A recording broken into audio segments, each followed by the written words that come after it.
Welcome to the Drawing Room with Donna. Today's lesson starts with a step-by-step that's taken from one of the Dorling Kindersley books, excellent books. So the artist is Graham Corbett, and he has really clear instructions. So I put this together for my students at the Elora Center for the Arts, and I wanted them to have a place that they could pause the lesson and work on this at home. So we're starting with really light, the most careful lines, because at the very beginning is the most important part. You want to get your proportions somewhat correct. So this is the time to just sketch really lightly, okay? So I hope that people can see what I'm doing since I am sketching lightly. But if you look here, I'm starting with this large triangle that's going to be the neck and one of our horse's ears. So try to get that similar angle. Take your time, sketch really lightly. No matter what tool you're using to sketch with, just try to be as light and as careful as you can. So the horse's head has the really big circle for the big muscle here. So again, really lightly, go round and round until you feel like you have your proportion more or less correct. And now we have a second circle for the muzzle down here. And again, very lightly. So the line that goes from this big circle to this smaller circle is in a little bit. Okay, so you want to go in a little bit that way. And the same at the bottom, you want to go in a little bit like that. And in fact, we'll be adjusting it a bit more. I think that maybe it's a little big. It looks cartoonish to me. So we will definitely be adjusting that afterwards. So in order to see where the mouth and the eyes will go, we're going to run a line from here to here, from here to here, and then we divide that head into roughly thirds. Okay, so here you're going to put almost like the greater than or less than symbol, just a V on the side or the same shape as a beak on a bird, and then a rounded eye in there. Okay, it's nice to put a little line above and a little line below. So that gives us roughly where the eye is going to be. And the nostril will be, if you were to continue with this line, it will bring you to the nostril. If you were to continue to this line, if you were to continue with this line, it will bring you roughly to where the mouth is.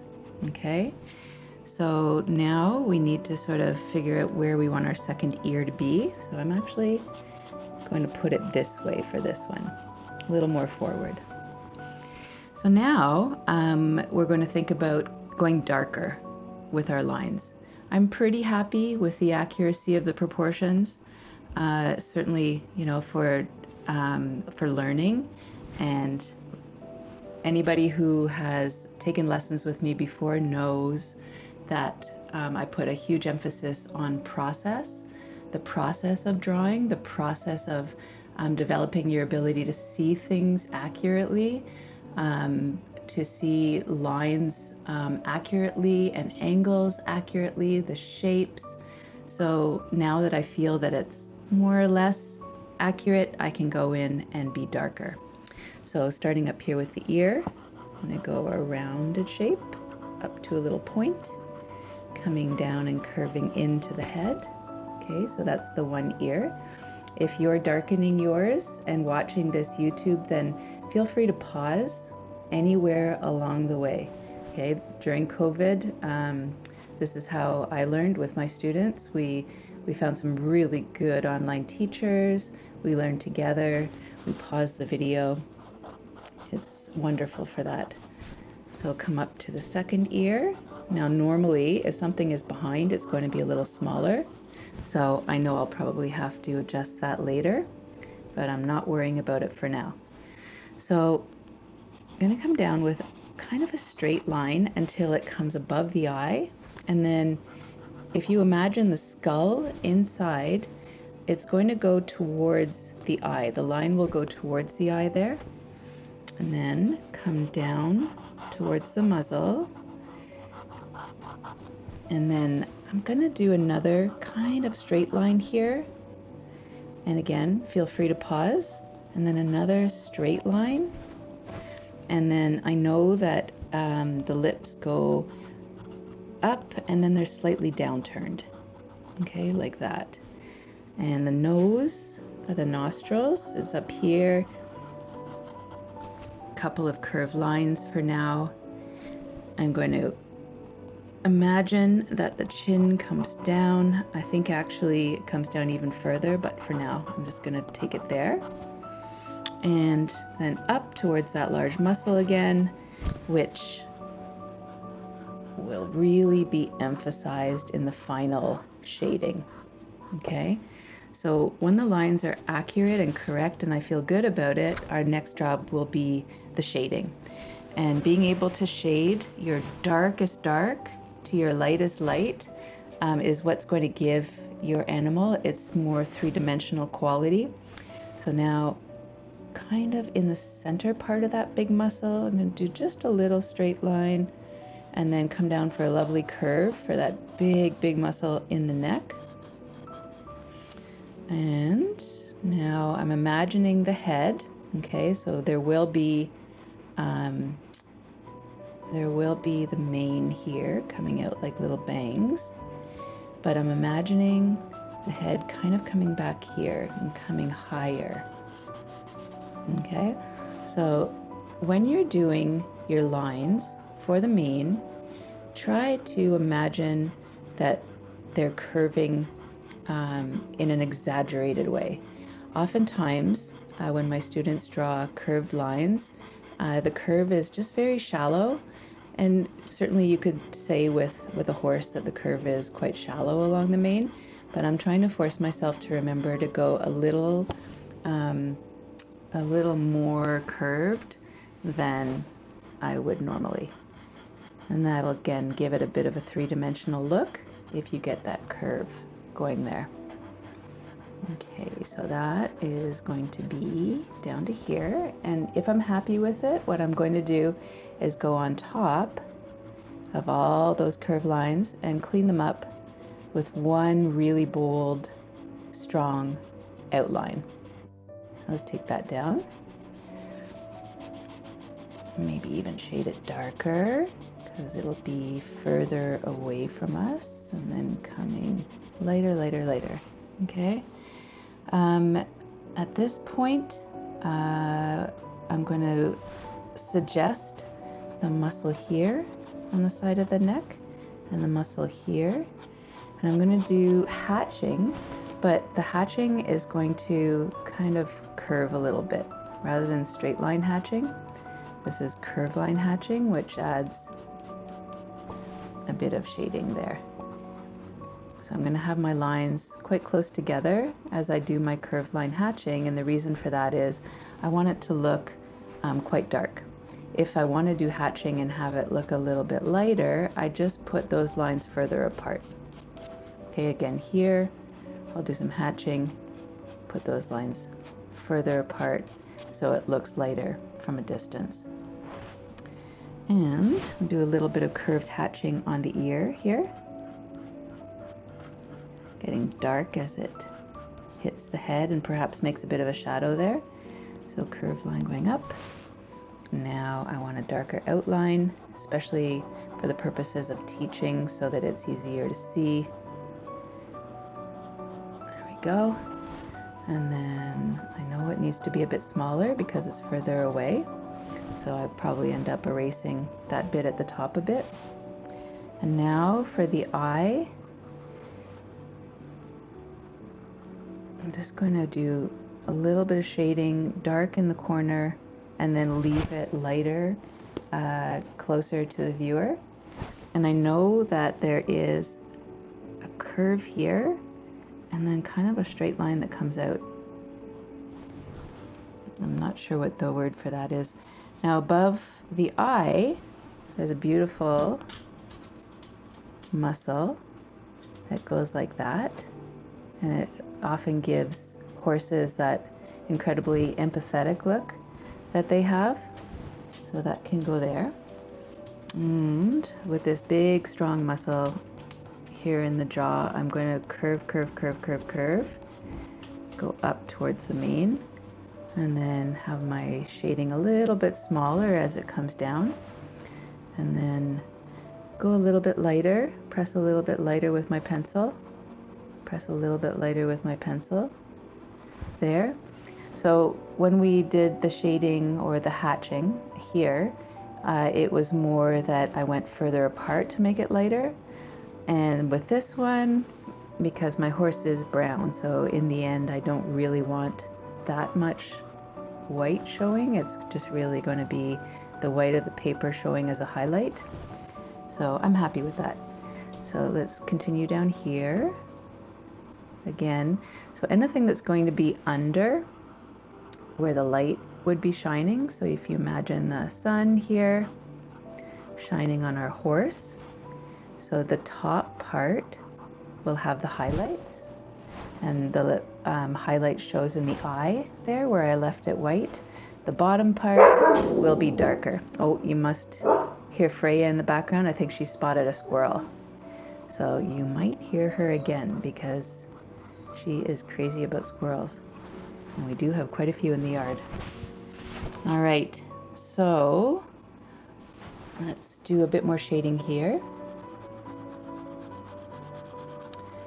And we're going to darken our darks and lighten some of our lights. In the end, if you can have a range from, say, dark to light, where the white of the page is the lightest, and the pressing as hard as you can with your pencil is the darkest. 1, 2, 3, 4, 5. My fifth band is going to be really big there, so that's our light. So the darkest, you can either press hard with your pen in the end, or you can hatch. Okay, I'll show you how both those techniques look. So here is pressing hard to get it the darkest dark. And then up here, you could do it with hatching or cross hatching. Okay, so hatching is just going in one direction with your lines. Okay, and obviously I haven't created a dark value like this. It's probably considered a mid-tone.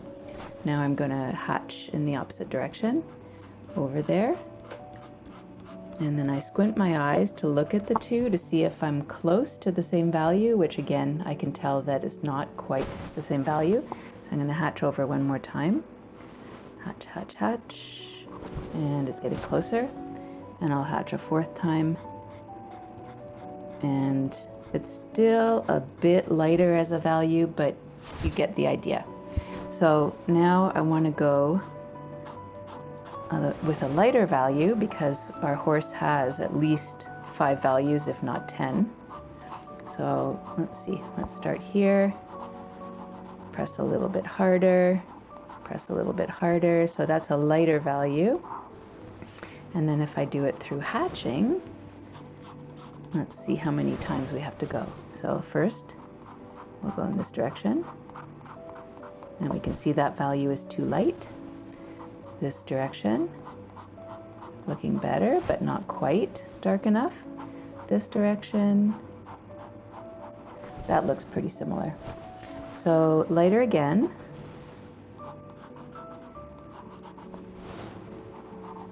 Pressing lighter, lighter, lighter. So that's pretty subtle, isn't it? I feel like it's awfully close to the other value. Now let's see, we'll go this way, and this way. Okay, and then lighter again. Pressing really light here, and then up here, let's just hatch in one direction. Okay, and then the white of the page being the lightest value. Okay, so I know that here it's going to be darker, and certainly here underneath the muscle where it comes out. So have some fun shading there. And then here again. So this is called like a cross contour shading because you're kind of keeping the contour of the way that the color would play across the skin of the horse. If that makes sense? The way that the light would play from dark to light, but I'm also trying to show that it is coming out. So the muscle would be coming out a little bit. Obviously that's exaggerated, but if you end up thinking that your shading is just a little too strong, you can take a kneadable eraser, which everybody gets in this lesson, and you can just dab at it with your kneadable eraser until you lighten the value, okay? Because I certainly don't want it to look too patchy.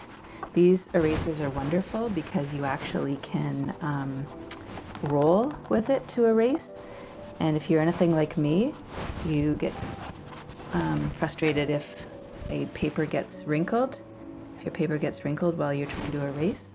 So a kneadable eraser is. When you buy a kneadable eraser, it comes in a small box and it looks just like a flat square of gray.